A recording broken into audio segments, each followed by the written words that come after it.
Sound the trumpets. The Counting Crows are returning to New Zealand. Yep, they're bringing their Butter Miracle Tour to Auckland, Wellington, and Christchurch in March.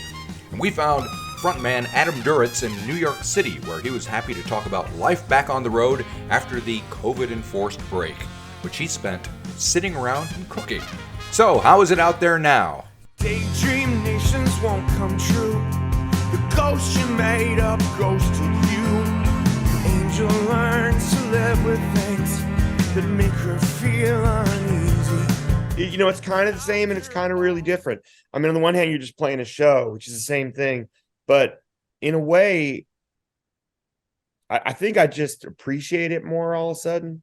Right. You know, we've been playing for a long time, and, you know, you do kind of feel like that string's about to run out at some point, because the band lasts more than a year or two usually, and we're coming up on 30.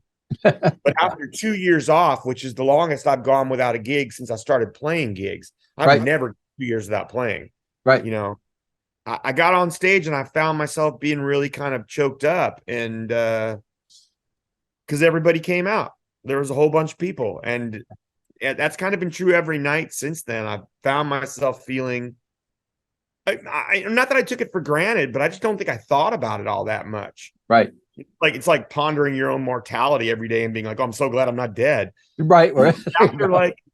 After these 2 years, I really felt like, man, how about all these people that still coming out, that came out tonight and came out last time, and how many other nights over all these years? I just, somebody's here with their kids. Right. You know, like, I just sort of felt like, I don't know, really appreciative, kind of choked up on a night by night basis in ways I never was before.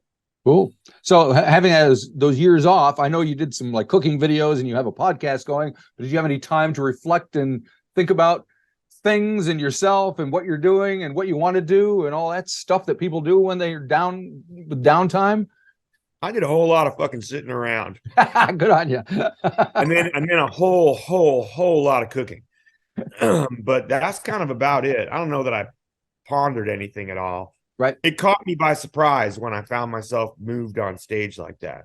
It's nothing I'd been thinking about. Right. It really hit me by surprise. The two things that hit me were, one, really being moved by all these people still coming out, and two, how the fuck did I remember all these words? Yeah, there you go. 'Cause I don't think I'd ever thought about that before either. And all of a sudden it seemed like this is an impossible amount of words. Yeah.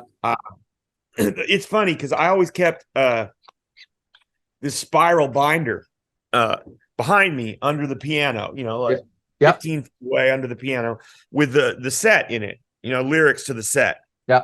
So that if I ever needed, I could check it. But that's kind of pointless, because if you're forgetting a word and the book is 10 feet behind you under a piano, not going to help. You can't check it. It ain't going to help anything. And so, but when we went into rehearsals for the first gigs after the pandemic, I found myself thinking, man, there's no way I can remember all this crap, especially this suite, which is like 20 minutes straight singing. Right. Like, that's really impossible. And so I brought a music stand on stage, and I put it like just about a few feet over to my right, a little bit behind me, where I could see it easily. There you go. But the problem is, I don't think about it during the gig. Right. And so I never flip the pages. So because I'm not thinking about it. And so if I do have a problem, I turn, it just still says Mr. Jones or something. It's yeah. That's not helping. Eat it there. And I haven't flipped it in a half hour or 40 minutes. Every once in a while, I'll be walking back up from the back of the stage while someone's playing a solo, and I'll be like, oh, yeah. I'll flip the pages. But it's turned out to be just as useless as the one under the piano, but it's kind of a security blanket now. Yeah, fair. Yeah, at least you know it's there. Yeah, because I really was nervous about that when we started playing again. I thought, man, you have been writing some wordy songs, and now you haven't looked at them in 2 years. Yeah. That's just a lot. You know, there's a lot of songs, and a lot of them are long. Yeah. You know, like some of them are 8 to 10 minutes long. And that's too long, you know. Well, maybe that's why Bob Dylan is on the never-ending tour. He knows if he goes off, he'll never be able to do it again, because it'll. Yeah. I mean, a lot of guys have teleprompters now, you know, and I that just seems like a hassle, but I can see why. Yeah. Yeah. Anyway, you mentioned the suite. It's the Butter Miracle Suite 1, which always infers that there is going to be a 2 or 3 after it. But it's a 4-song little suite for those of you who, even though it's been out for a year or so now, how would you describe it to the fans who haven't been exposed to it yet? Well, it's a continuous piece of music that goes for about 18 minutes. It's 4 separate songs. It kind of grew naturally. There were years where we were taking our songs and expanding them, like Round Here or Rain King or Goodnight Elizabeth, and we would improvise in the middle, or I would stick whole other songs in the middle of our songs, creating like different movements like classical music has inside our own music. And then when I wrote Palisades Park for Somewhere Under Wonderland, that's like a 10-minute piece of music that was sort of like trying to do what we'd been doing on Round Here, but to compose the whole thing that way. Right. And I think this is kind of like a different version of that. It is several different movements that all connect together, but they're whole songs, but they're written to flow like one long song with 4 different movements, really. Right. Now, I got to admit, I got excited when I saw the title of one of them is Angel of 14th Street, because I'm a Mott The Hoople fan, and I know they have a song called Angel of 8th Avenue that was on one of their early albums on Wildlife. So did one thing have anything to do with the other? No, but not that song. But there was a real, like, Mott The Hoople was a real sort of something I was looking at as what I wanted the texture to feel like for some of the suite.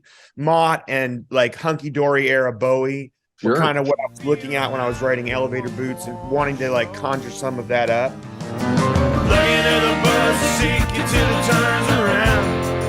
You can't stop feeling the boss miss suits and the elevator boots is down.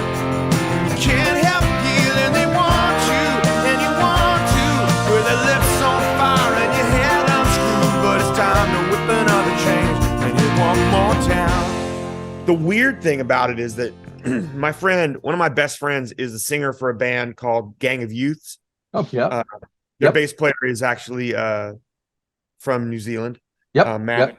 But he's one of my best friends, and we talk to each other all the time when we're working on stuff. And I was on my friend's farm, and I wrote all these songs. And then I went up to London to sing on their new record. This is a few years ago. And the song I sang on, he's like, yeah, I've got this great song I want you to sing on. It's called Angel of 8th Avenue. And I said, I just wrote a song called Angel of 14th Street. He said, are you kidding? And he goes, I just wrote this song. You got to sing on it. I'm like, okay, that's the weirdest thing. So I ended up singing on a bunch of songs, but then they scrapped the whole record and redid it. And I actually went and sang on it again, but I sang on different songs the second time. So I'm not on Angel of 8th Avenue. But the weirdest thing is that we both wrote those songs completely independent of each other while we were both in England. Right. And communicating and seeing each other. But we know about those 2 songs. Amazing. That's the weirdest thing. So have you heard the Mott The Hoople song since then? I can't remember the Mott one, but I've heard their song several times. Wildlife. I keep it with me always. As you should. One of my favorites. Have you ever hung out with Ian Hunter? He's still kicking. He's doing all right. Yeah, and apparently he's amazing live still. No, Immer has hung out with him a few times, our guitar player. He went to a couple Ian Hunter shows while we were on tour, but I can't do things on tour. Yeah. I have to be quiet. In between gigs, I'm like a mute. Otherwise, my voice won't hold up. Right. So is there a Suite 2 on the way? There should be. I actually I had just finished it, and I came home, and Dave Leopepe sent me the final version of Angel in Real Time, the new Gang of Youths record, before it came out. And I listened to it, and I thought, oh, yeah, these songs aren't good enough. And I tossed it. So I have to work on it again now. Well, that's kind of. Are you your worst critic? No, I'm my best critic usually. All right. I have never done that before in my life. But yeah, I'm a really harsh critic, but I think you're supposed to be. This stuff's supposed to be great. And I think it's worked for us. so far. This Yeah. time I just got really intimidated by how good that record is. Not intimidated, that's the wrong word. It just moved me so much. And I realized that these songs were missing a little bit of that. Right, right. So you mentioned, the band's been around for 30 years, which seems absurd. But does the same thing that drives you to make this music now, was it the same as back then? Or as you as a creative force, what's different about what's keeping you going? Well, there's less trying to meet girls. Just okay. I got a girlfriend. That was definitely part of it early on. Well, I'm glad you mentioned that, because when you Google your name, I mean, Jennifer Aniston comes up all over the place. It's like the only thing you ever did was date Jennifer Aniston. Yeah, they're just people, but I dated a lot of them when I was younger. Oh my God. Well, it seems a shame to live in Hollywood and not get around. Sure, absolutely. Why not? I mean, when it turns out that it's more of a window than a wall, when you look at your television and you realize, oh, that's more of a window than a wall, you have to climb right through that fucking window. No, that's what I did. All right. No, I don't know. I think there's always still this part of you that wants to communicate things and that doesn't do it as well in the other aspects of your life, but still needs to express this stuff. I don't know if it's the same stuff as it was back then. Yep. It's hard to tell what it is at any given moment. I've just been a person in my life who felt the need to express these things and then did. Yeah. Maybe it's a little less immediate now. Like I don't need to quite as much or quite as much. It's not like an emergency. Gotcha. Yep. I like my life a lot more now than I did then. All right. Now, speaking of liking your life and all that, how are you dealing with the elections and all that stuff? Are you a political animal? Did you kind of get caught up in all that? Yeah. I mean, I was a bit relieved the last couple of days. It could have gone a lot worse. Yes, it could have. In fact, something that has been a given in American politics since World War II has been a massive turnover in the midterms. And this is the first time in 70 odd years that did not happen. Yep. I mean, there will be some turnover, but it's very small comparatively. And that's not like, it's not a trend. It's like, that's been true of American politics in all the years and in every midterm election since 1945. It's not a joke. It's like, this will be the first time it didn't necessarily happen. I think we can thank Trumpty Dumpty for that. Something he did that we can thank him for. Well, I guess that's one way to look at it. Turns out to be as poisonous as he seemed. Unbelievable. So, and then when you're traveling around, like I know you guys were just overseas in Europe or whatever. So from the outside looking in and from talking to people around the world, what's the vibe you're getting from how they look at the U.S. these days? Well, I think those years did a lot of damage to how people look at the U.S. Right. Truth is, and this is the sad truth, it's not just us. Reactionary right-wing governments are proliferating all over the world. And I'm thankful for the places they're not. And I'm thankful for some of the ones who are bowing out, because that stuff is really pointless and stupid. I know Bolsonaro lost.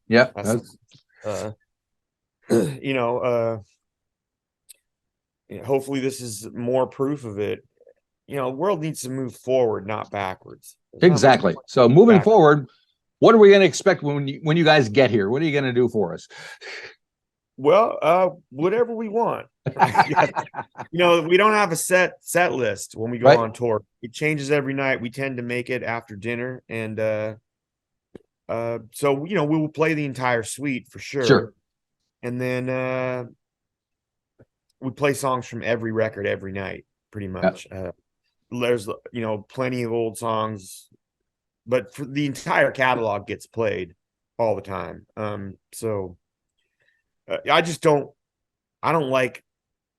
I like to decide that night what we're going to play so that we can play stuff we really want to play right then. Right. And I see you throw in a few covers every once in a while. So is that just well, yeah, I like toes? interpreting other people's songs too. I think it seems like a waste as a musician to spend my entire career singing one person's songs, even if that person is me. Right, Because I'm a music fan, you know, like you. I like Mott The Hoople. There's plenty of good music out there. Sometimes I want to sing those other songs too, and I enjoy that, you know. Cool, excellent. All righty. Well, can't wait to see you guys again because it's been a little while. So thanks for spending time talking to me. I appreciate it. Take a deep breath, take a rest, and off we go. Cannot wait to come back. I've got a friend who's got a ranch in the Coromandel. I've been dying to go down and visit him, and I can't wait. So. It'll be summertime here too, so even better. Yeah, it's gonna be amazing. Yep. All right. Have a great day. Thank you. Thanks, man. You too. Okay, bye-bye.